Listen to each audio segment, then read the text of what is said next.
What would you do if the person hired to help you was actually sent to replace you? I never imagined I'd have to answer that question until the day my in-laws gifted us a nanny. The first time I held my daughter, little Emma, in my arms, I thought my heart would burst with love. But 3 months into motherhood, the exhaustion had carved permanent circles under my eyes and turned my once vibrant spirit into a shadow of its former self. The sleepless nights blurred into endless days, each moment measured in feedings and diaper changes, and the desperate hope for just 1 hour of uninterrupted sleep. James, my husband of 4 years, tried to help in his own way. He'd take Emma for brief walks around the living room at 3 a.m., his eyes heavy with sleep, his movements clumsy with fatigue. "Sophia, you need rest," he'd murmur, his voice thick with concern as he found me weeping over another burnt dinner. But between his demanding job as an architect and my complete absorption in caring for Emma, we were like two ships passing in the night, occasionally brushing against each other, but never truly connecting. It was during one of these particularly low moments that my in-laws, Eleanor and Richard, made their grand entrance. They swept into our living room like royalty inspecting their kingdom. Their designer clothes smelling of expensive perfume and old money. Eleanor's eyes scanned the room, taking in the unfolded laundry piled on the sofa, the dust gathering on the shelves, the general chaos that had become our new normal. "Darling," Eleanor said, her voice dripping with false concern as she eyed my messy bun and stained sweatshirt. She perched delicately on the edge of our armchair, as if afraid the exhaustion might be contagious. "This simply won't do." "You're exhausted. James is working himself to the bone. And this house—" She waved a perfectly manicured hand around our slightly chaotic but loving home. "Needs order." Richard stood behind her, his hands clasped formally behind his back. He nodded gravely, his eyes never quite meeting mine. "We have a solution. Consider it our gift to you both." That's when they introduced Isabella. She stood in our doorway like an angel sent from heaven, tall, poised, with warm brown eyes that seemed to hold endless patience. Her resume was impeccable. Certified child care professional, trained in early childhood development, excellent references from families I'd never heard of, but whose names sounded important. "Isabella will live with you, help with the baby, manage the household," Eleanor explained, her smile not quite reaching her eyes. "All expenses paid by us. Think of it as our investment in your family's happiness." In my exhausted state, it sounded like a miracle. James looked relieved, the weight of worrying about me visibly lifting from his shoulders. "This is incredibly generous," he said, embracing his parents. I watched the exchange, feeling like an outsider in my own home. But as I watched Isabella's eyes sweep across our home, calculating and precise, a cold shiver ran down my spine. There was something in her gaze, something that went beyond professional interest, an intensity that felt personal, almost possessive. The first week was perfect, too perfect. Isabella cooked nutritious meals that appeared like magic at exactly the right times, kept the house spotless despite the constant demands of a newborn, and somehow got Emma to sleep through the night when I hadn't managed it in 3 months. She anticipated our every need, James's coffee exactly how he liked it, my favorite tea waiting when I emerged bleary-eyed from the nursery, even remembering that James preferred his newspapers folded a certain way.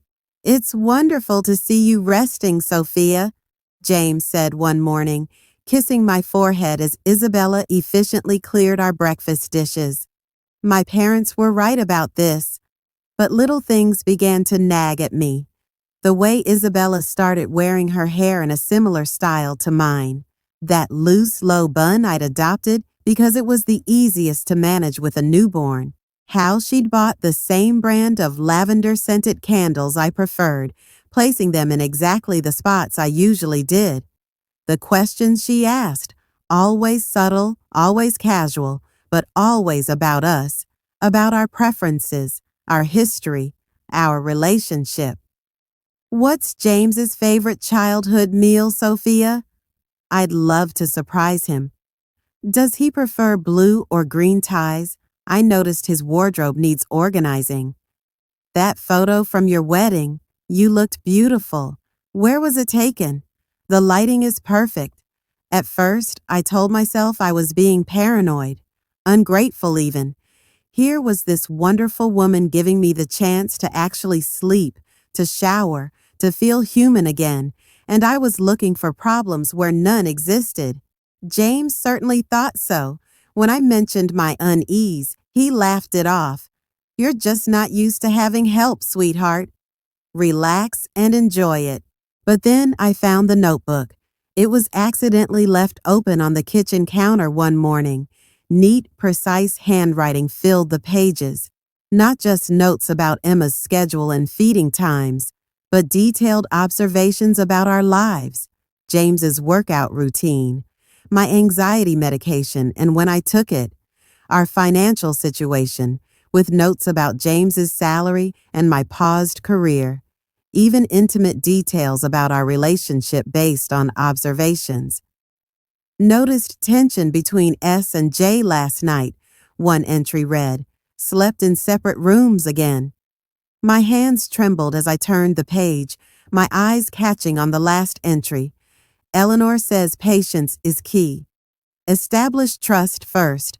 The replacement must be seamless. Replacement. The word echoed in my mind, cold and final. That's when I knew. Isabella wasn't here to help me. She was here to become me. And the most terrifying part? She was doing an excellent job. James smiled more these days at her when she presented his perfectly prepared meals. The house ran smoother than ever because of her organizational systems.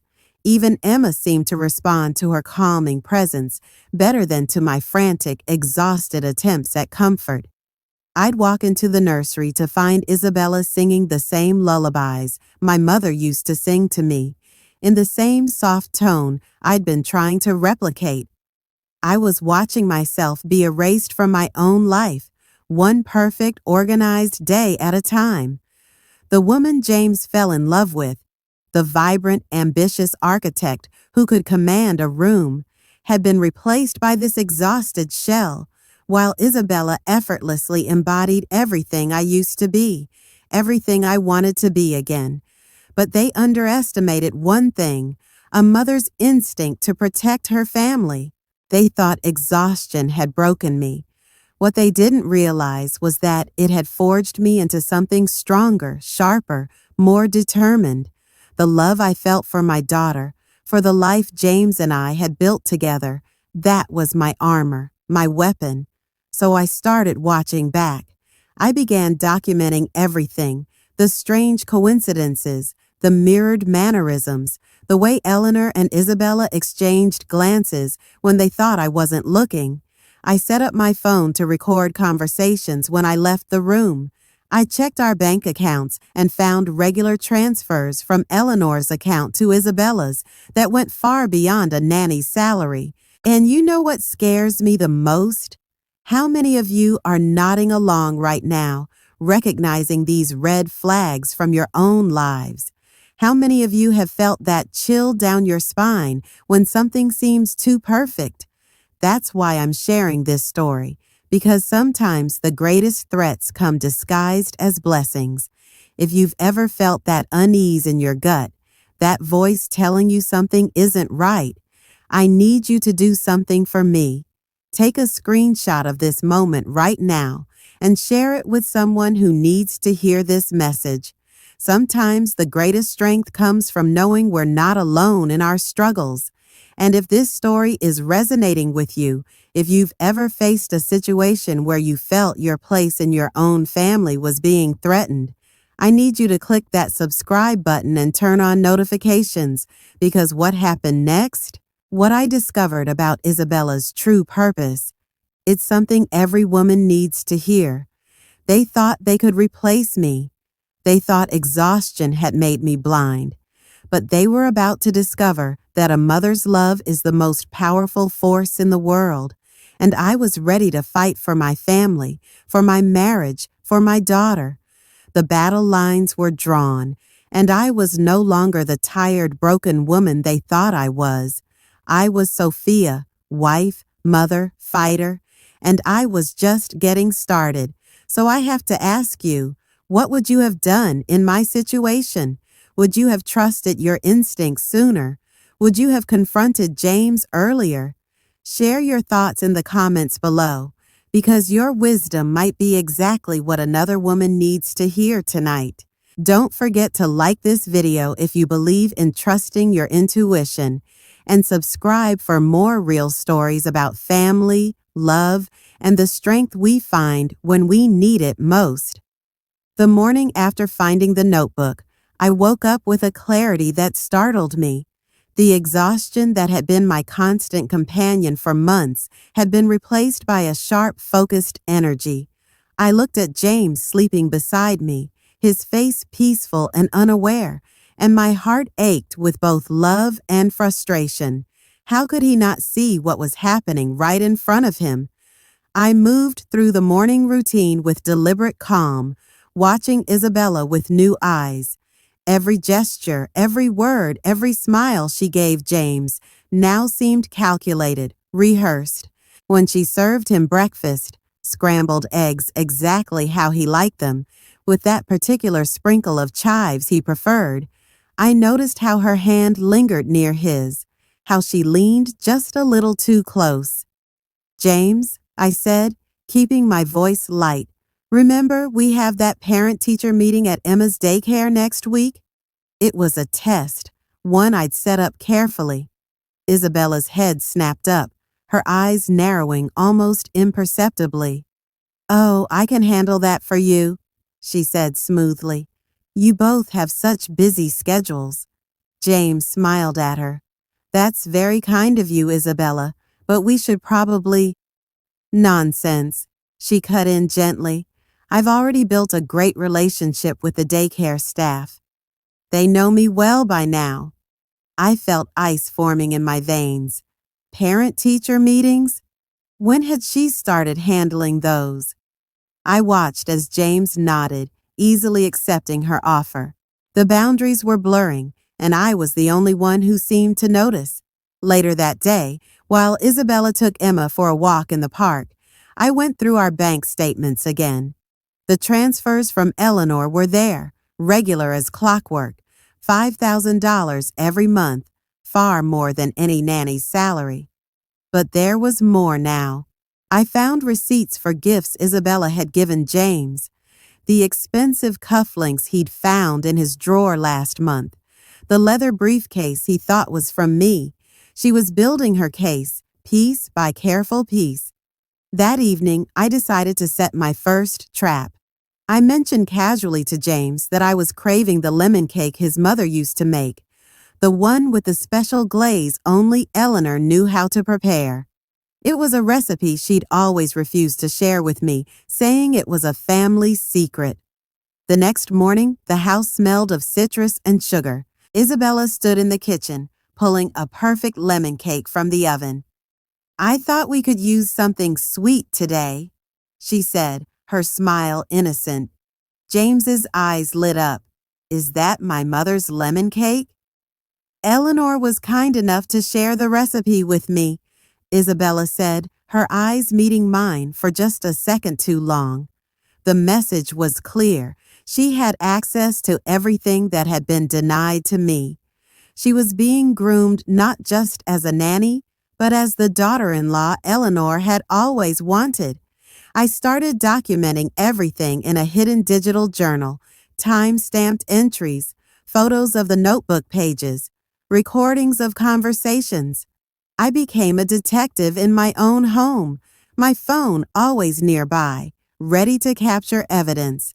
The woman who had been too tired to brush her hair most days was now operating with military precision.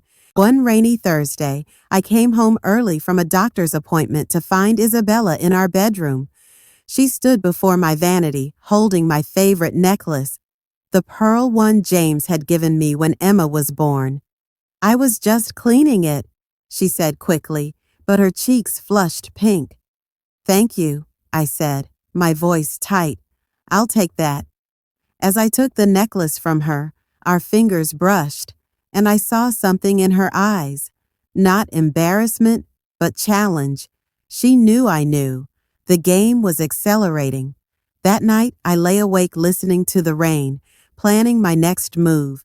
I needed concrete proof, something James couldn't explain away.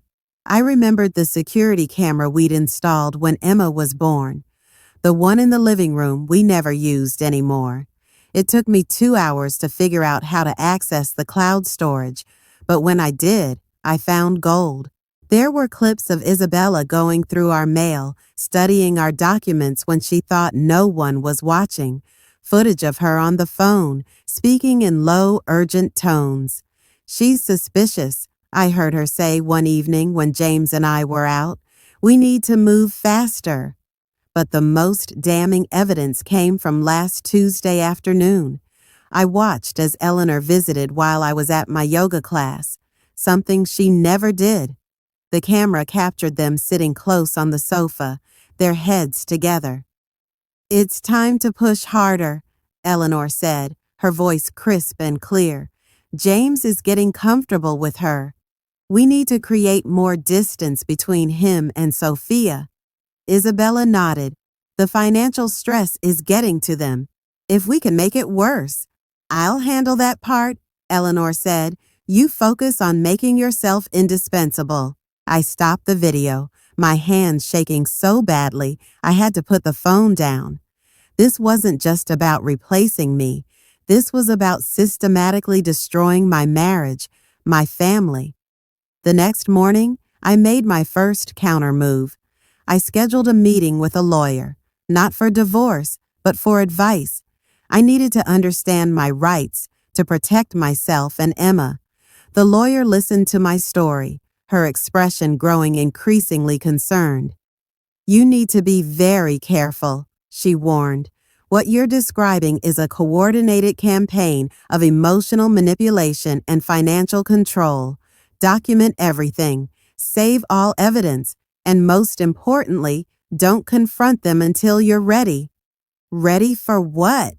I wanted to ask. Ready to lose everything? Ready to fight my husband's family while he stood by, blind to their schemes? That afternoon, I did something I hadn't done in months. I took Emma and went to visit my mother. Walking into my childhood home felt like stepping into a different world, one where I was still loved, still valued for who I was, rather than what I could provide. My mother took one look at me and knew. Tell me everything, she said, and I did. The whole sordid story, from the gift of Isabella to the security footage I'd discovered. When I finished, she was silent for a long time. Then she took my hands in hers, her grip firm and sure. You are stronger than you know, Sophia, and you have something they will never understand. A mother's love. Use it. I returned home that evening with renewed determination. James noticed the change in me immediately. You seem different, he said, studying me over dinner. Better. I am, I said, and for the first time in months, I meant it. Isabella watched us from the kitchen doorway, her expression unreadable. She could sense the shift, the new strength in my voice, the clarity in my eyes. The tired, broken woman she'd been sent to replace was gone, replaced by someone who understood the stakes. That night, as I checked on Emma before bed, I found a small embroidered handkerchief tucked into her crib, one I'd never seen before. It smelled of Eleanor's perfume, a warning, or perhaps a reminder. They were still here, still watching, still planning. But as I stood there, watching my daughter sleep, I made a promise to myself and to her. I would protect our family. I would expose the truth. And I would make sure that when this was over, it would be Isabella who left, not me. The battle had begun in earnest now, and every moment, every gesture, every word mattered. I was playing a dangerous game against people who had been planning this for months, but I had the one advantage they hadn't counted on. I was fighting for my family, while they were only fighting for control. And in the quiet of the nursery, with my daughter's soft breathing the only sound, I knew I would do whatever it took to win.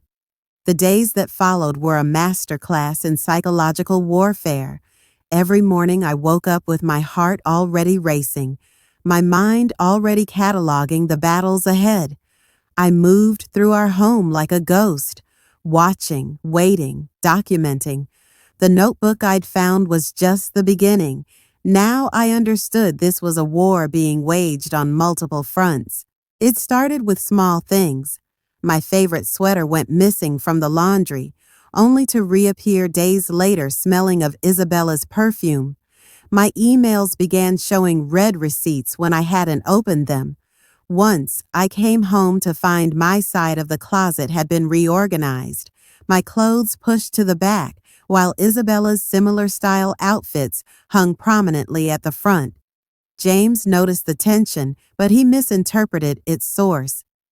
"You've been so distant lately," he said one evening after Isabella had taken Emma upstairs. "Is everything okay? You seem angry all the time." How could I explain that I wasn't angry? I was fighting for our family's survival. That every smile I gave him felt like a performance, every casual conversation a minefield. "I'm just tired," I said, the lie tasting bitter on my tongue. "Maybe we could go out this weekend, just the two of us, like we used to?" His face lit up, and for a moment, I saw the man I'd married, the one who used to plan surprise dates and leave love notes on my pillow. "That sounds perfect. I'll ask Isabella if she can watch Emma." The spark of hope died as quickly as it had ignited. Of course he would ask Isabella. She'd made herself indispensable, the gatekeeper of our time, our schedules, our intimacy. The night of our date arrived, and I dressed carefully, choosing a red dress James had always loved. When I came downstairs, Isabella was waiting with Emma in her arms. She dressed my daughter in an outfit I'd never seen before, a tiny version of the dress Isabella was wearing. "Look, Emma," she cooed, not looking at me. "Mommy's going out. But don't worry, I'll take good care of you." James came up behind me, his hands warm on my shoulders. "You look beautiful," he whispered, but his eyes drifted past me to where Isabella stood, bouncing Emma gently. The restaurant was James's favorite, the place he'd proposed. We'd reserved the same table, ordered the same wine, but between us sat the ghost of Isabella, her presence a chasm we couldn't cross. "Work has been incredible lately," James said, his voice animated in a way I hadn't heard in months. "Isabella's been helping me organize my proposals. She has this amazing eye for detail." I set my wine glass down carefully. "Isabella's been helping with your work?" He didn't notice the ice in my voice. "Yeah, she comes by the office sometimes when she's running errands. My assistant loves her. She even organized my entire filing system." The pieces clicked into place with terrifying clarity. She wasn't just infiltrating our home. She was taking over every aspect of our lives. My hands trembled under the table, and I clenched them into fists. That's when I saw them, Eleanor and Richard, being seated at a table across the room. Their eyes met mine, and Eleanor gave me a small, cold smile. This wasn't a coincidence. They'd known we would be here. James followed my gaze. "Mom? Dad? What are they doing here?" Imagine running into you two, Eleanor said, sweeping toward our table. She kissed James's cheek, then turned to me. Sophia, you look tired. The mommy life must be wearing on you. Richard stood behind her, his expression unreadable. We were just discussing how wonderful Isabella has been for your family. She's really stepped up, hasn't she? I felt the walls closing in, the carefully constructed calm I'd maintained beginning to crack. We were having a private dinner, I said, my voice tighter than I intended. Eleanor's smile didn't reach her eyes. Of course, dear. We'll leave you to it. Though I must say, James, you look much happier lately. It's good to see you smiling again. After they left, the silence between us was heavy with unspoken accusations. James stared at his plate, his earlier enthusiasm gone. What was that about, Sophia? He asked quietly. Your mother set this up, I said, the words tumbling out before I could stop them. She's orchestrating everything, James. The nanny, the chance meeting, it's all part of her plan. He looked at me with such genuine confusion that my heart broke a little. What plan? To have dinner at the same restaurant? Sophia, you're being paranoid. The ride home was silent, the distance between us stretching into something that felt permanent. When we walked through the door, Isabella was waiting in the living room, Emma asleep in her arms. How was your date? She asked, her voice sweet but her eyes sharp. Wonderful, James said, the word falling flat between us. I took Emma from her, my daughter's warm weight a comfort against my chest. I'll put her to bed. Upstairs, in the soft glow of the nursery nightlight, I rocked my daughter and made a decision. I couldn't keep gathering evidence. I needed to force their hand. I needed to make them show their true colors. The next morning, I put my plan into motion. I called Maya, my oldest friend, and the only person outside this nightmare who knew what was happening. I need you to do something for me, I said, keeping my voice low as I watched Isabella from the kitchen window. She was in the garden with Emma, but I knew she could come inside at any moment. Anything, Maya said, her voice firm with loyalty. I need you to come over this afternoon and create a distraction. I have to search Isabella's room. There was a pause on the other end. Sophia, are you sure about this? What if you get caught? What choice do I have? I whispered, the desperation I'd been holding back finally breaking through. They're taking everything, Maya. My husband, my daughter, my home. I'll be there at 2, she said without hesitation. The hours dragged by, each minute feeling like an hour. I moved through the morning in a haze of nervous energy, jumping at every sound, watching Isabella's every move. When Maya arrived exactly at 2, she brought enough energy to fill the entire house. Surprise, she announced, carrying a large box into the living room. I brought everything we need for a proper spa day. James looked up from his laptop, smiling for the first time in days. Maya, you're a lifesaver. Sophia could use some pampering. Isabella watched from the doorway, her expression carefully neutral. That sounds lovely. I can take Emma for a walk while you girls enjoy yourselves. Perfect. Exactly what I'd hoped for. As soon as the door closed behind Isabella and Emma, I turned to Maya. You know what to do.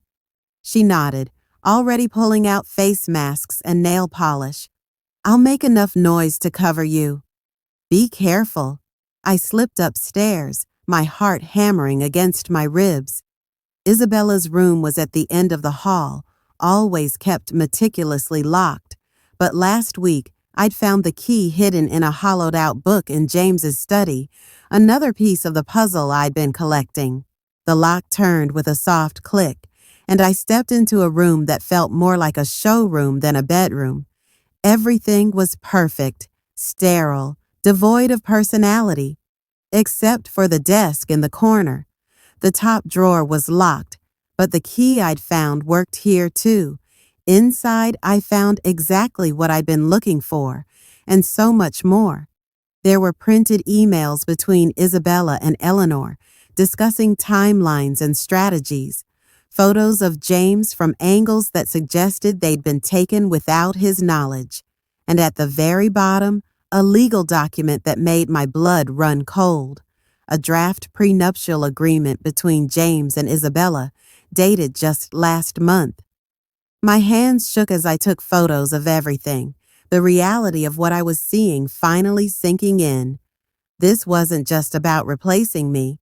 They were planning to make it legal to erase me completely. I was so focused on documenting the evidence that I didn't hear the footsteps on the stairs. The door creaked open and I froze, the document still in my hands. Isabella stood in the doorway, her expression no longer pretending to be sweet or accommodating. The mask had finally slipped, and what lay beneath was cold and calculating. "Looking for something, Sophia?" she asked, her voice dangerously calm. I stood slowly, holding the prenuptial agreement out like a shield. "What is this, Isabella?" She smiled, a cruel, knowing curve of her lips. "Insurance. Eleanor wanted to make sure everything was in place before we moved forward." "James would never sign this," I said, my voice trembling despite my efforts to keep it steady. "Wouldn't he?" She took a step closer. "He's already so grateful for everything I've done for your family. And you've been so unstable lately, so paranoid. It wouldn't take much to convince him you're not fit to be a wife or a mother." The world tilted around me, the carefully constructed reality I'd been living in shattering into sharp, painful pieces. This was their end game, not just to replace me, but to destroy me completely.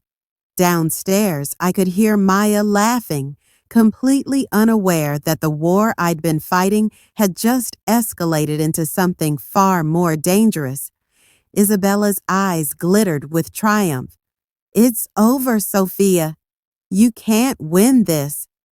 But as I looked at the woman who had systematically tried to dismantle my life, something shifted inside me.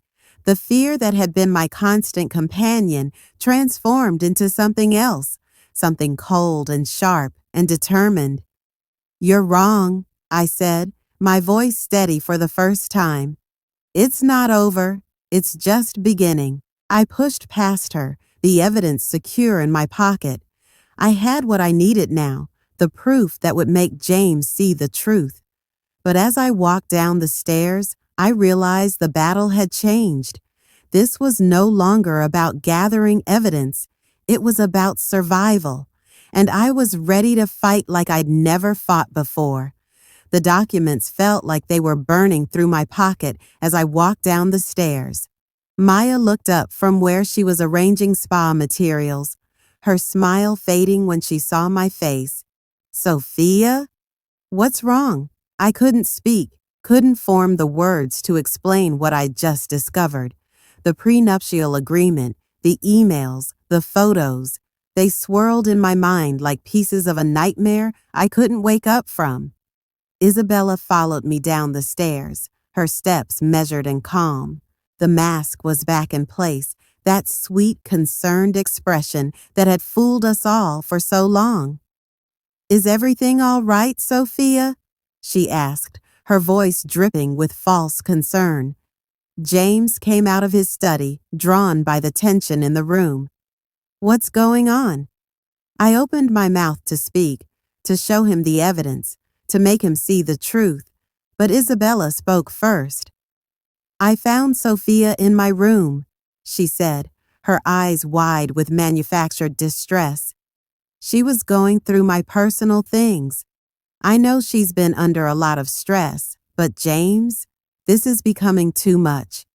The betrayal was so perfect, so expertly executed that for a moment I could only stare in stunned silence. She had taken my evidence and turned it into proof of my instability, James's face clouded with confusion and concern. Sophia? Is this true? It's not what you think, I said, my voice trembling. James, I found something. Maybe you should sit down, Isabella interrupted, moving toward me with a show of concern. You look pale. Have you been taking your medication regularly? The cleverness of her attack took my breath away. She was using my postpartum anxiety medication against me, making my legitimate concerns look like symptoms of mental instability. Maya stepped forward, her protective instincts kicking in. I think Sophia was just looking for something. There's no need to make this into a big deal. But the damage was done. I could see the doubt in James's eyes, the way he looked at me like I was a problem he needed to solve, rather than his wife he needed to believe. I think we all need to calm down, James said, running a hand through his hair. Sophia, why don't you go lie down? Isabella, maybe you could take Emma out for a bit longer. It was the final straw, him sending me away like a child while trusting Isabella with our daughter. The documents in my pocket felt heavier, more urgent. No, I said, my voice stronger than I expected. I'm not going to lie down, and Isabella isn't taking Emma anywhere. I pulled the folded papers from my pocket, my hands steady now with purpose. This is what I found in Isabella's room, James. Emails between her and your mother planning how to replace me. Photos of you taken without your knowledge. And this, I held up the prenuptial agreement. A document outlining your marriage to Isabella. The room went utterly silent. Maya's sharp intake of breath was the only sound. James stared at the documents, his face pale. What is this? Some kind of joke? It's no joke, I said, spreading the emails on the coffee table. Read them, James. Read how your mother and Isabella have been planning this for months. The bank transfers, the mirrored behavior, the calculated seduction. It's all here. Isabella's calm facade finally cracked. Those are private documents. She has no right. I have every right, I snapped, turning on her. You've been living in my home, caring for my child, trying to steal my husband. You don't get to talk about rights. James picked up one of the emails, his hands trembling as he read his mother's words. James is becoming more dependent on Isabella every day. The replacement is proceeding as planned. I watched his face as he processed the truth, saw the moment his denial shattered against the cold, hard evidence. The color drained from his face, and he stumbled back as if physically struck. My mother, he whispered, the words choked.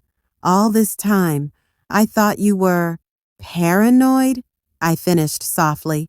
Unstable? That's what they wanted you to think. Isabella backed toward the door, her eyes darting around the room as if looking for an escape. This isn't what it looks like, she said, but the conviction was gone from her voice. Oh, I think it's exactly what it looks like, Maya said, moving to block the doorway. I think you should stay right here until we figure out what to do with you. The next few hours passed in a blur. James made phone calls, first to his parents, then to our lawyer. His voice was cold, detached, the voice he used in business negotiations when someone had betrayed his trust. Eleanor and Richard arrived within the hour, their faces set in masks of offended dignity. They took one look at the evidence spread across our coffee table and knew the game was up. How could you? James asked his mother, his voice raw with pain. How could you do this to us? To Sophia? To your own granddaughter? Eleanor's composure didn't crack. We were protecting you, James. Protecting this family. Sophia wasn't what you needed. She was dragging you down. Isabella comes from good stock, from a family that understands how things should be. The cold calculation in her words made me physically ill. This wasn't about love or family. It was about control, about maintaining some twisted idea of legacy. "You need to leave," James told his parents, his voice trembling with suppressed rage.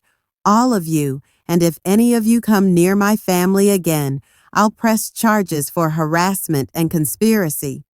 Isabella left first, her head held high despite everything. She packed her bags with efficient, angry movements, shooting me one last venomous look before walking out of our lives. Eleanor and Richard left more slowly, their pride making it difficult to admit defeat. But they left, their plans in ruins around them. When the door closed behind them, the silence in the house felt different, cleaner, lighter. James turned to me, his eyes full of tears. "I'm so sorry," he whispered, pulling me into his arms. "I'm so sorry I didn't believe you. I didn't see what was right in front of me." I leaned into his embrace, letting the tension of the past months drain out of me. "You see me now," I said softly. "That's what matters." That night, after Maya had left and Emma was asleep in her crib, James and I sat up talking for hours. We talked about everything, the subtle manipulations we'd both missed, the ways Isabella and his parents had exploited our vulnerabilities, the work we needed to do to rebuild what had been broken. "I should have seen it," James said for what felt like the 100th time. "The way she always knew exactly what I wanted before I did, the way she mirrored your mannerisms. It was all so calculated.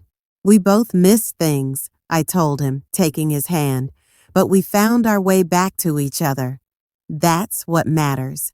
As dawn began to lighten the sky, we made a decision. We would sell the house, this beautiful home that had become a gilded cage. We would move somewhere new, somewhere that held no memories of betrayal or manipulation. But first, we had one more thing to do. The next morning, we sat down with our lawyer and drafted a cease and desist letter to James's parents. We changed our phone numbers, closed joint accounts, and began the process of cutting the strings they'd used to manipulate us for so long. It wasn't easy. There were moments of doubt, moments when the trauma of what we'd been through threatened to overwhelm us. But we faced it together, as partners, as equals. One afternoon, about a week after everything had fallen apart, I was playing with Emma in the living room when the doorbell rang. James answered it, and I heard a woman's voice I didn't recognize. "Mr. Evans, I'm Detective Miller. We've been looking into Isabella Rodriguez. It seems you're not the first family she's targeted with this scheme." I joined James at the door, my heart pounding. The detective explained that Isabella had been part of an elaborate con targeting wealthy families, working with mothers who wanted to control their children's marriages. "She's facing multiple charges," the detective told us, "and we have your evidence to thank for helping build the case." After she left, James pulled me close. "It's really over," he whispered against my hair. But as I held him, I knew this wasn't an ending. It was a beginning. The beginning of a marriage built on truth rather than manipulation, on trust rather than control. We had survived the storm, and though the scars would remain, they would serve as reminders of what we'd lost, yes, but more importantly, of what we'd fought to keep. And as I looked at my husband, at the love and regret and hope in his eyes, I knew we would be okay. We had each other, we had our daughter, and we had the hard-won wisdom that some gifts come with strings attached, and sometimes you have to cut those strings to be free. The first month after the storm was the hardest. Our home, once filled with tension and deception, now echoed with a different kind of silence. The quiet of recovery, of two people learning to trust each other again. James moved through the house like a man waking from a long dream, his eyes constantly seeking mine as if to reassure himself that I was still there, that we were real. The legal proceedings moved faster than I expected. Isabella's name kept appearing in news reports about high-profile con artists targeting wealthy families. Each article felt like another layer of healing, another confirmation that I hadn't been crazy, that my instincts had been right all along. One rainy afternoon, while Emma napped, James found me staring out the living room window, watching the rain trace patterns on the glass. "I've been thinking," he said, his voice careful. "About my parents." I turned to look at him, bracing for whatever came next. "What about them?" He handed me a folded letter. "This came today. From their lawyer." The paper felt heavy in my hands. It was a formal apology, drafted in cold legal language, but beneath the professional phrasing, I could sense their desperation. They were losing their son, their granddaughter, their place in our lives. "What do you want to do?" I asked, watching his face closely. He sighed, running a hand through his hair. "I don't know. Part of me never wants to see them again. But another part, they're still my parents." We sat with that truth between us, the complicated reality that love and betrayal could coexist in the same relationships. The following week, we started marriage counseling. Dr. Evans, a woman with kind eyes and a no-nonsense approach, helped us untangle the knots Isabella and James's parents had tied in our relationship. "In situations like this," she explained during our third session, "it's not just about rebuilding trust. It's about rediscovering who you are as a couple without the outside influences." James reached for my hand. "I feel like I'm meeting you for the first time," he said softly. "The real you, not the version my parents tried to convince me existed." His words healed something in me that I hadn't realized was still broken. As summer faded into autumn, we put the house on the market. Packing became a form of therapy, each box filled with memories we were choosing to keep or release. In the back of James's closet, I found a small box I'd never seen before. "James?" I called out, my voice curious. He came into the room, wiping dust from his hands. "What did you find?" I opened the box to find stacks of love letters, the ones we'd written to each other during our engagement, when he was working overseas for 6 months. We sat on the floor together, reading them aloud, our voices soft in the afternoon light. "I'd forgotten how you used to describe the stars," I said, tracing his familiar handwriting. "You said they reminded you of the way my eyes sparkled when I laughed." He smiled, a real, genuine smile that reached his eyes. "I meant it. I still do." That night, we made love for the first time since everything had fallen apart. It was different, slower, more intentional, filled with a tenderness that had been missing for too long. Afterward, he held me like he was afraid I might disappear. "I'm not going anywhere," I whispered against his chest. "I know," he said, "but I think I need to keep reminding myself." The house sold faster than we expected. A young couple with their first baby on the way, they saw the nursery and fell in love. As I watched them walk through our home, their hands linked, their hopes bright in their eyes, I felt peace settle over me. This house had held both our greatest joy and our deepest pain. It was time to let it shelter new dreams.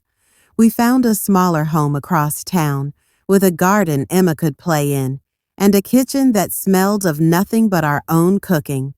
On moving day, Maya showed up with pizza and a determined smile. "New beginnings deserve celebration," she declared, handing me a bottle of champagne. As we sat on boxes in our new living room, surrounded by half-unpacked memories, James stood and cleared his throat. "I have something I want to say." We all looked at him, the pizza momentarily forgotten. "These past few months have been the hardest of my life," he began, his eyes fixed on mine. But they've also taught me what really matters. Sophia, you fought for us when I was too blind to see what was happening. You protected our family when I failed to. And every day you show me what real strength looks like. He knelt then, right there on the cardboard-strewn floor, and took my hands. I know we're already married, but I want to ask you again. Sophia, will you marry me? Not the way we did before, with my parents' expectations and society's pressures, but just us, the way we are now, stronger, wiser, and completely in love with each other. Tears streamed down my face as I pulled him up and into my arms. Yes, I whispered against his lips. 1,000 times, yes. Maya cheered through her own tears, popping the champagne with a triumphant flourish. That night, after everyone had left and Emma was asleep in her new room, James and I sat on our new porch, watching the stars appear one by one. Do you think we'll ever be able to trust people again? I asked, my head on his shoulder. He was quiet for a moment. I think we'll learn to trust ourselves first, and that's more important. The next morning brought an unexpected visitor. Richard stood on our porch, his usual confidence replaced by a hesitant uncertainty. James, he said when my husband opened the door. Sophia, may I come in? We led him to the living room, the unpacked boxes creating a strange landscape around us. He didn't sit, just stood wringing his hands, a gesture so unlike the controlled man I knew. Your mother, he began, then stopped, collecting himself. Eleanor has been diagnosed with early onset dementia. The doctors think some of her behavior might have been influenced by the condition. The revelation landed between us, shifting everything. James sank onto a box, his face pale. How long? About a year, Richard said softly. The signs were there, but we ignored them. The paranoia, the controlling behavior, the fixation on legacy. It was all part of it. I thought of Eleanor's cold calculations, her meticulous planning, and felt a confusing mix of anger and pity. Had she been sick all along? Did it excuse what she'd done? It doesn't change what happened, Richard continued, as if reading my thoughts. But I wanted you to know, and I wanted to apologize properly this time. I should have protected you both. I should have seen what was happening. James looked at me, his eyes asking a silent question. I nodded, my throat too tight for words. We'll come see her, James said quietly, but on our terms and with boundaries. After Richard left, we held each other in the morning light, the complexity of human relationships settling around us like dust. People are complicated, James murmured into my hair. Yes, I agreed, but love doesn't have to be. That afternoon, we took Emma to the park. As I pushed her on the swings, her delighted laughter ringing through the crisp autumn air, I felt the last of the shadows lift from my heart. James stood beside me, his hand warm on my back. We made it, he said softly. I looked at our daughter's smiling face, felt my husband's steady presence beside me, and knew he was right. The battle had changed us, scarred us, but it hadn't broken us. If anything, it had forged us into the people we were always meant to be, stronger together than we ever were apart. As we walked home, Emma sleeping peacefully in her stroller, James's hand found mine. Our fingers intertwined, not with the desperate grip of people afraid of losing each other, but with the easy confidence of two people who had chosen each other, again and forever. The past was behind us, the future stretched ahead, and in this present moment, surrounded by the simple joy of our little family, I knew we had everything we needed. Winter arrived quietly, wrapping our new home in a blanket of frost and silence. The first snowfall came on a Tuesday morning, and I stood at the window watching the flakes dance and swirl, each one a tiny promise of renewal. James came up behind me, his arms wrapping around my waist, his chin resting on my shoulder. "It's beautiful," he murmured, his breath warm against my cheek. "Everything feels clean again." I leaned back into his embrace, letting the peace of the moment settle deep in my bones. We had been in our new home for 3 months now, and each day brought small victories. A meal cooked without remembering Isabella's perfect recipes, a spontaneous laugh that didn't feel forced, a night of sleep uninterrupted by nightmares. Our visit to Eleanor had been scheduled for today, and the knowledge sat between us like a third presence in the room. James had been quiet all morning, his movements deliberate, his smiles not quite reaching his eyes. "Are you sure you're ready for this?" I asked, turning in his arms to face him. He shook his head, a wry smile touching his lips. "No, but I don't think waiting will make it easier." The drive to the care facility was silent, the winter landscape passing in a blur of white and gray. James's knuckles were white on the steering wheel, and I reached over to cover his hand with mine. "We can turn around any time," I reminded him softly. He took a deep breath. "I need to do this. For me." The facility was nicer than I expected, bright and airy, with large windows that let in the winter sun. But the smell of antiseptic and the quiet hum of medical equipment still sent a chill through me. Eleanor was in a common area, sitting by a window and staring out at the snow. She looked smaller somehow, diminished, the sharp edges of her personality softened by time and illness. When she turned and saw us, there was no recognition in her eyes at first. Then, slowly, a light dawned. "James?" she said, her voice uncertain. "Hello, Mother." James's voice was careful, neutral. Her eyes shifted to me, and for a moment I saw the old hostility flash in their depths. Then it was gone, replaced by confusion. "The nanny? Where's the nanny?" James stiffened beside me. "There is no nanny, Mother." "Not anymore." We sat with her for an hour, making stilted conversation about the weather, the facility, the book she was reading. It was surreal, sitting with a woman who had tried to destroy our marriage, now rendered harmless by her own failing mind. When a nurse came to take her for medication, Eleanor stood obediently, but then she turned back to James, her eyes suddenly clear and sharp. "I wanted what was best for you," she said, her voice surprisingly strong. "I always wanted what was best for you." James looked at her, his expression unreadable. "What was best for me was my wife, my daughter, my family." She nodded slowly, and in that moment, I saw not a manipulative mother-in-law, but a frightened woman trying to control a world that was slipping away from her. "I'm sorry," she whispered, and the words hung in the air between us, fragile and sincere. Then the moment passed, and she was gone, led away by the nurse. In the car on the way home, James was quiet for a long time. Then he said, "She's never apologized before."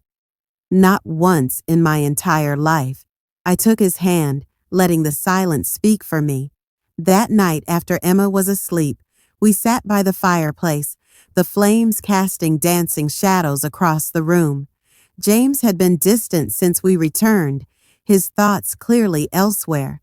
"Talk to me," I said softly. He looked up, his eyes reflecting the firelight. "All my life, I thought my mother's control was love, that her manipulation was protection. And today, seeing her like that, I realized I never really had a mother, not the kind who loves you for who you are, not who she wants you to be."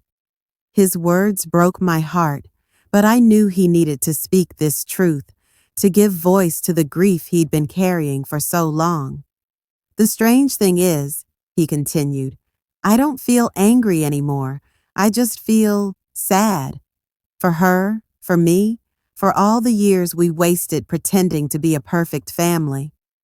I moved to sit beside him, taking his hand in mine.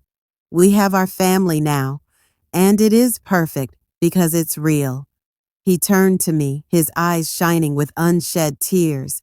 When I think how close I came to losing you, to losing all of this, his voice broke.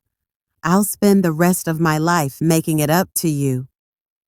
You don't have to make anything up to me, I said firmly. We both made mistakes. We both have things to forgive. The important thing is that we're here now, together. The next few weeks brought more healing, more small steps forward. James started seeing a therapist to work through the childhood issues his mother's manipulation had caused. I joined him for some sessions, and together we began unpacking the baggage we'd been carrying. One afternoon, I found James in Emma's room, reading to her from one of the children's books my mother had given us. He was doing different voices for each character, making Emma giggle with delight. I stood in the doorway, watching them. My heart so full I thought it might burst. This was what we had fought for. These simple, ordinary moments of joy. This was the life Isabella and Eleanor had tried to steal from us. As Christmas approached, we decided to start new traditions. We cut down our own tree from a local farm, Emma squealing with excitement as the snow fell around us. We baked cookies together, the kitchen filled with the smell of cinnamon and vanilla, flour dusting every surface. On Christmas Eve, as we decorated the tree, there was a knock at the door. James answered it to find Richard standing there, snow dusting his shoulders, holding a small wrapped gift. I know I'm probably not welcome, he said, his voice hesitant, but I wanted to bring this for Emma. James stepped back, silent for a moment, then said, Come in. It's cold. Richard looked surprised, but grateful. He came inside, stamping snow from his shoes, and stood awkwardly in the entryway. I came forward, Emma in my arms. Would you like to see the tree? We decorated in silence for a while. The only sounds the clinking of ornaments and Emma's happy babbling. Then Richard said, She asks about you, you know. Eleanor, some days she's lucid, and she asks if you're happy. James paused, a glass ornament in his hand. What do you tell her? I tell her you are, Richard said softly, and that Emma is beautiful and healthy. It seems to comfort her. When it was time for him to leave, Richard turned to us at the door. I know I don't deserve your forgiveness, but thank you for letting me see her today. After he left, James and I finished decorating the tree in thoughtful silence. Then he turned to me, his expression serious. I think I'm ready to forgive him, he said, not for his sake, but for mine. Carrying this anger, it's too heavy. I kissed him gently, then let it go. On Christmas morning, as Emma tore open presents with delighted squeals, James handed me a small, carefully wrapped box. I know we said no big gifts, he said, his eyes nervous, but this is different. Inside was a delicate silver necklace with a single pearl, similar to the one Isabella had tried to claim as her own, but different. This one had Emma's birthstone set beside the pearl. It's us, James explained softly. The pearl is you, beautiful, strong, formed through pressure and time. The birthstone is Emma, our greatest joy, and I'm the chain that holds you both together. Tears filled my eyes as I fastened it around my neck. It's perfect, he smiled, the first truly carefree smile I'd seen on his face in months. No, we're perfect. All of us, exactly as we are. That night, as we sat by the light of the Christmas tree, the house quiet and peaceful around us, I realized something important. The journey we'd been through hadn't just been about surviving betrayal. It had been about discovering who we were beneath all the expectations and manipulations. We weren't the perfect couple Eleanor had wanted us to be. We weren't the broken couple Isabella had tried to create. We were simply us, flawed, scarred, but stronger for all we'd endured. James reached for my hand, his fingers lacing through mine. "What are you thinking about?" he asked softly. "I'm thinking," I said, smiling through happy tears, "that this is exactly where I'm meant to be." The fire crackled, the tree lights twinkled, and in that moment, surrounded by the people I loved most in the world, I knew that every difficult step, every painful truth, every moment of doubt had been worth it. We had found our way home, not to a place, but to each other. And that was the greatest gift of all. The first snow of winter was falling as I stood at our new apartment window, watching the flakes dance in the streetlights below. Each one seemed to carry a memory, some painful, some beautiful, all necessary. In my hand, I held the final divorce papers, signed and sealed. The ink on the page represented not an ending, but a beginning. James had moved to another city 3 months ago. We'd had one last conversation over coffee, both of us older, wiser, and surprisingly grateful for the journey we'd shared. "I'm sorry," he'd said, his eyes clear for the first time in years, "for everything." "So am I'd replied, "but I'm also thankful." He'd looked surprised. "Thankful? Yes," I'd said softly. "You gave me Emma, and you led me to myself."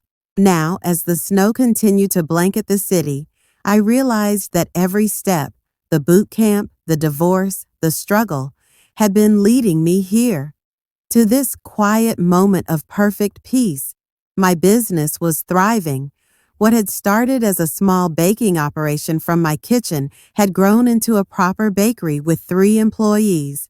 The Broken to Beautiful Bakery, I called it.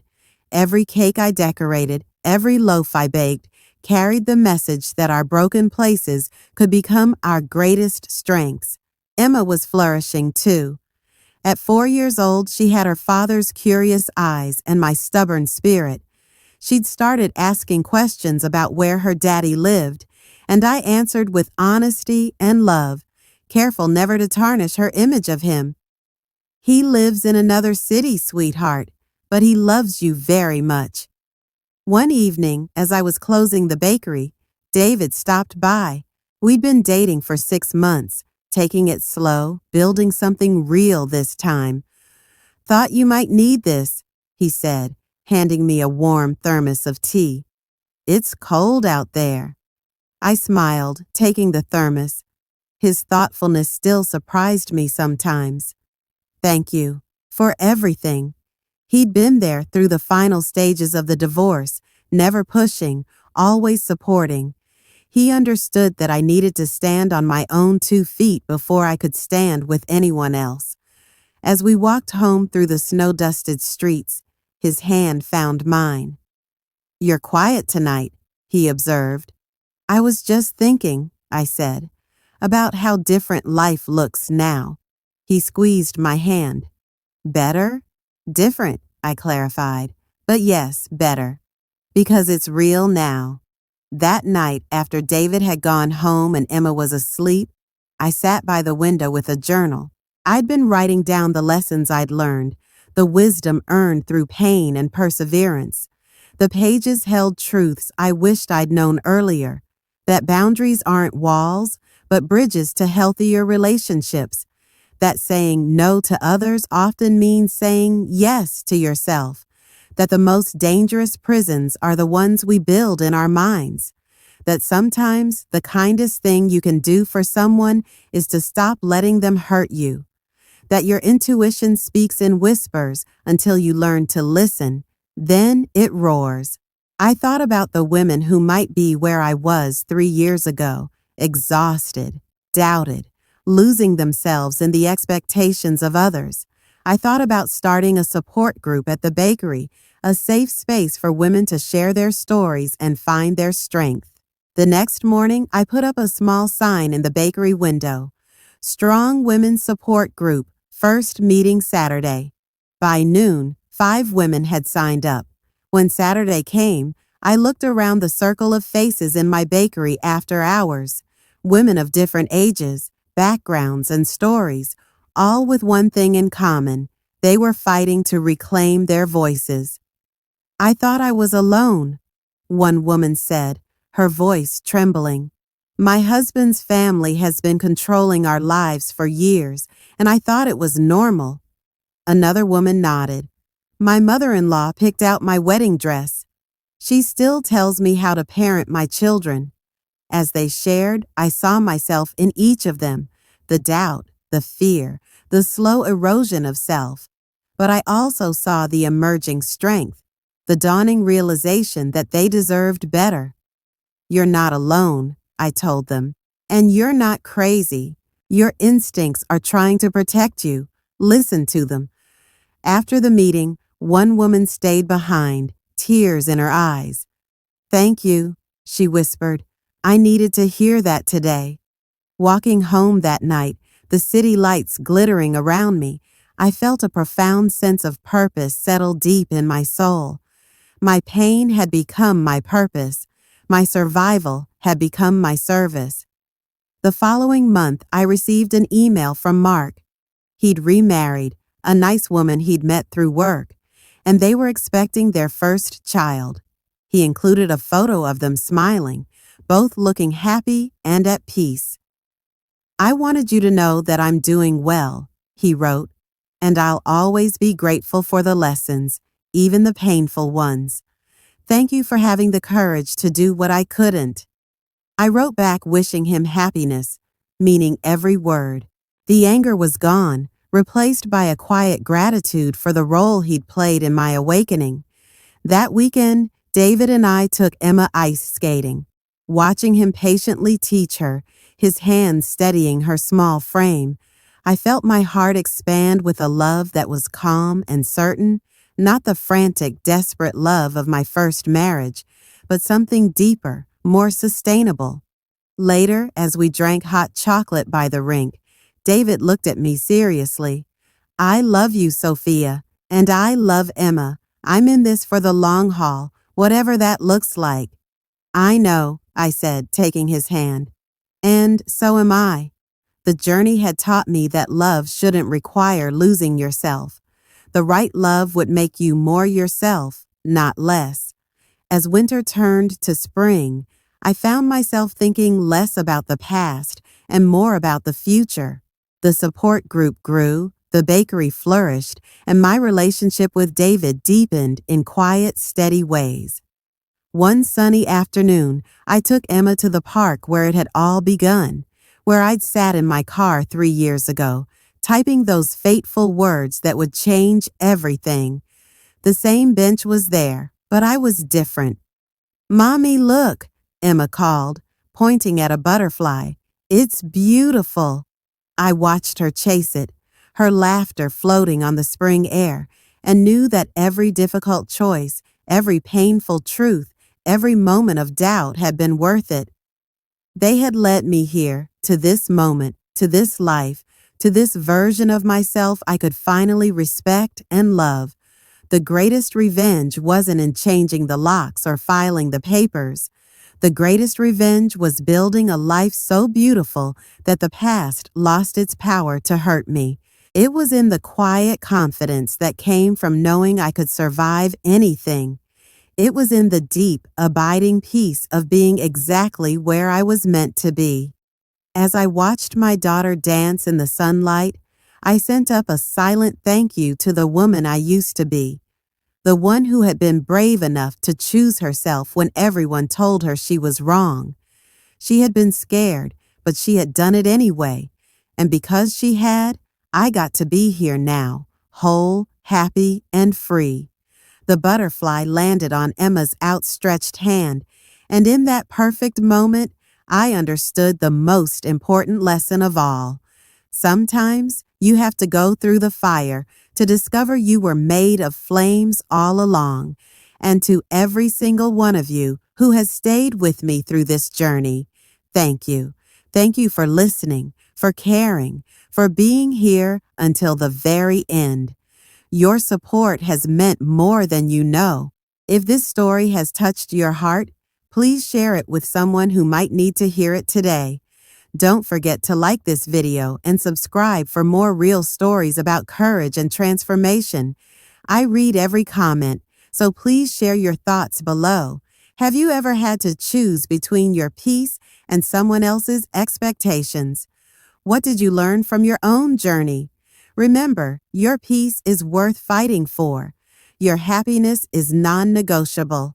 Until next time, this is Sophia, signing off with a heart full of hope and hard-won wisdom.